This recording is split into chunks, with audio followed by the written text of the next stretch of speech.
Quand t'investis dans n'importe quoi, hein, pas que en crowdlending, c'est très facile de faire des conneries, surtout au début. Le truc un peu dommage, c'est que généralement ces conneries, elles sont évitables. Surtout que c'est souvent des trucs que j'entends qui reviennent souvent. Note au passage, le crowdlending me rapporte jusqu'à 12% par an. Si tu veux savoir comment je fais et voir mon portefeuille actualisé régulièrement, je te laisse t'inscrire en bas, il y a un lien dans la description. Je te montrerai ma stratégie concrètement, mais surtout comment toi tu peux l'adapter à ton profil. Après, selon ta personnalité, des fois tu as besoin de les faire ces conneries. Moi perso c'est mon genre, j'ai besoin de me brûler pour comprendre que ça brûle. Bon, si toi c'est pas ton genre, tu seras sûrement réceptif à ce que je vais te dire dans cette vidéo, à savoir quelles sont les 3 plus grosses erreurs qu'on peut faire en crowdlending. Il y en a que j'ai faites moi-même et que j'ai bien regretté derrière. Tu vas voir que c'est des trucs que tu as peut-être déjà entendus pour certains, il y en a d'autres je suis pas sûre. Par contre, même les trucs que tu as déjà entendus, je pense vraiment qu'une piqûre de rappel, ça fera pas de mal. Alors la première, c'est vraiment tout bête et pourtant c'est assez intéressant de voir comme on aime bien la faire, c'est de se lancer sans connaître les règles du jeu. Alors ce que je veux dire par là, c'est qu'on peut être capable de mettre des sommes astronomiques, alors par rapport à son budget j'entends, sans comprendre le modèle d'affaires de la plateforme où on investit. Parce que si tu le sais pas déjà, toutes les plateformes de crowdlending n'ont pas le même. Alors par modèle d'affaires, ce que je veux dire, c'est en gros comment fonctionne la plateforme en question, ou plutôt comment l'entreprise s'y prend pour te faire gagner de l'argent et au passage pour gagner de l'argent elle-même. Et là j'entends des voix me dire « Non mais moi je m'en fiche de comment ça marche, je veux juste que ça me rapporte de l'argent ». Je disais pareil avant. Sauf que comprendre le modèle d'affaires, ça te permet de te faire une idée sur le niveau de crédibilité et de transparence de la boîte, de la confiance que tu peux lui accorder, des mécanismes en place pour protéger tes sous et donc en gros du niveau de risque impliqué. Et puis du coup ça te permet de mieux gérer ton portefeuille. Bon, alors ce que je viens de te dire, je suis pas sûre, ça risque de paraître un petit peu théorique. Du coup, juste pour être sûr que je me fais comprendre, je vais te donner un exemple. Prenons la plateforme Estate Guru. Alors si tu as du capital engagé sur cette plateforme et que, comme pour plein de monde, tu t'es retrouvé avec plein de prêts en défaut début 2023, bah là je vais peut-être toucher un nerf sensible. Merci de rester zen. Bon, Estate Guru, comment ça fonctionne ? En gros, tous les prêts sont assortis d'une hypothèque. Il me semble que c'est comme ça que ça se dit en français. En anglais, tu appelles ça un collatéral. Bon, si le prêt fait défaut, ce collatéral-là, on va le récupérer pour le revendre aux enchères. Et cet argent récupéré, généralement en 1 an ou moins, on va le redistribuer aux investisseurs. Enfin là, je te fais la version un peu simplifiée. Ce que je veux dire par là, c'est que même si tu as plein de prêts qui font défaut, comme ça a été le cas sur cette plateforme sur la première moitié 2023, quand tu sais les mécanismes qui sont à l'œuvre derrière, bah, tu sais que tu peux récupérer ton argent tout ou partie et parfois même avec des intérêts. Et au passage, la trésorerie de la boîte n'est pas systématiquement mise en porte-à-faux. Alors comprends bien qu'ici, je cherche pas à faire l'apologie d'Estate Guru.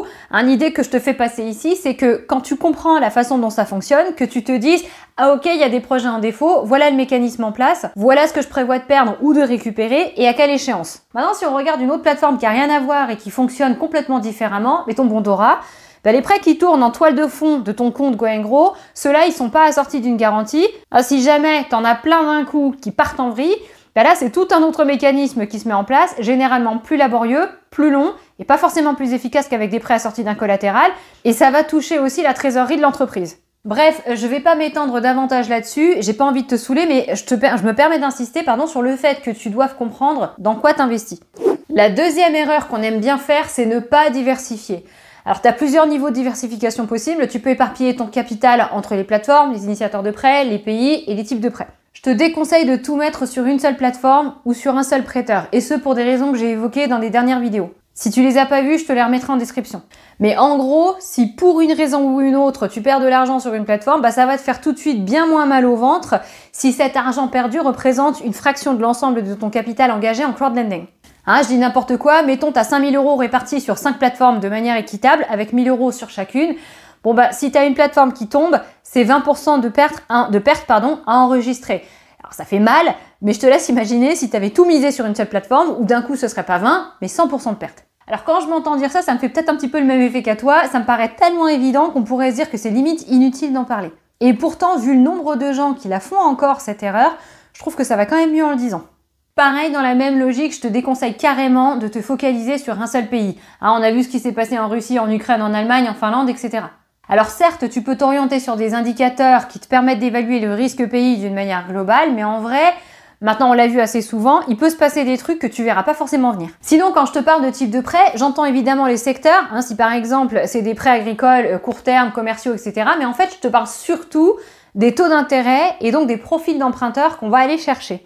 C'est pas une bonne idée de concentrer toutes ces billes sur des prêts avec des taux d'intérêt élevés, de même que de concentrer toutes ces billes sur des prêts avec des taux d'intérêt bas. En faisant ça, tu crées un déséquilibre entre le risque et le rendement. Alors, je m'explique. Alors, le fait de privilégier les taux d'intérêt élevés uniquement, bon bah ça c'est logique, en fait ça s'accompagne systématiquement d'un risque bien plus élevé que l'emprunteur fasse défaut, donc vaut mieux diluer ta tambouille avec des prêts qui ont des profils de risque divers. Et alors, moins intuitif là pour le coup, c'est pas non plus une bonne idée d'aller chercher uniquement des profils d'emprunteurs plus safe et donc des prêts peu rémunérateurs. Parce que là, le risque, même s'il est moindre, il est toujours là. Hein. Pour rappel, le crowdlending, c'est une classe d'actifs considérée risquée. Et donc, tu te retrouves à prendre des risques qui sont pas tellement rémunérateurs. Ça vaut plus tellement le coup. Et puis alors, la troisième erreur qu'on aime trop faire, c'est d'ignorer allègrement les signaux d'alarme dont tu as besoin pour te rendre compte si la plateforme part à volo ou pire, s'avère être une arnaque.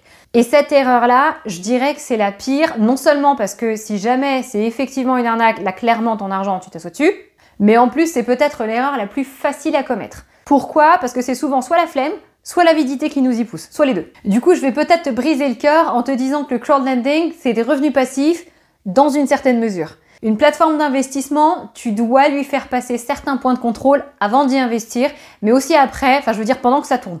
Enfin, au moins, faut t'assurer que t'as pas affaire à une arnaque. Alors pour ça, je te remets la checklist à télécharger où je te remets les 11 signaux d'alarme pour repérer une arnaque. Je te mets le lien en description. Et puis, je t'invite à regarder aussi les 2 vidéos que tu trouveras aussi dans la description pour mieux évaluer le risque quand tu investis en crowdlending.